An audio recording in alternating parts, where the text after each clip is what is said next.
This video is about my first drone back in 2017. It was a UDI drone. It had a 5-minute battery, but actually I only got about 2 minutes of flight time per battery. I had a stockpile of a dozen batteries.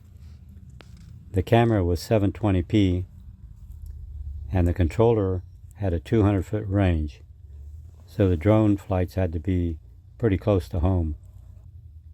The best thing I liked about this drone was the unbreakable propeller guards and body. I was just learning to fly drones back in 2017, and no matter how many times I crashed this drone, all I had to do was pick it up, set it upright, and take off again. The other thing I liked about this drone was the camera. Even though it was a lower resolution camera compared to today's drones, back in those days it was a novelty to be able to see aerial pictures. Drones first started coming out in about 2010. Before that, the only way you could fly in the air without an airplane is radio-controlled airplanes and radio-controlled helicopters.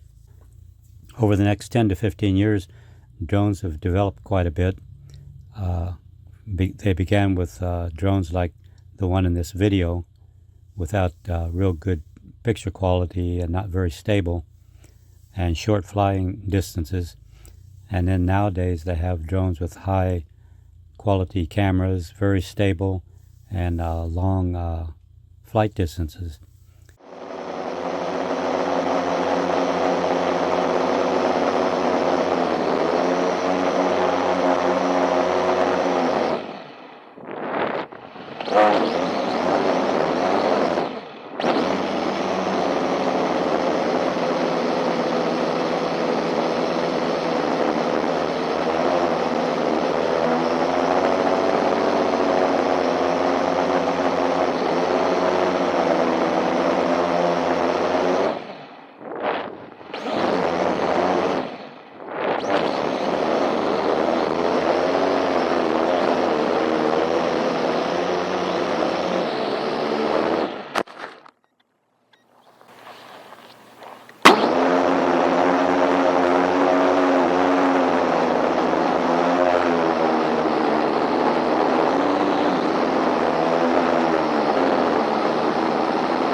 Like I said, it was great to have an unbreakable drone. The drones nowadays, a lot of them are very brittle. If you crash it like this UDI drone, that would be the end of the drone. But this one, you can just pick it up and go again. Okay, so thanks for watching. I hope you enjoyed the video.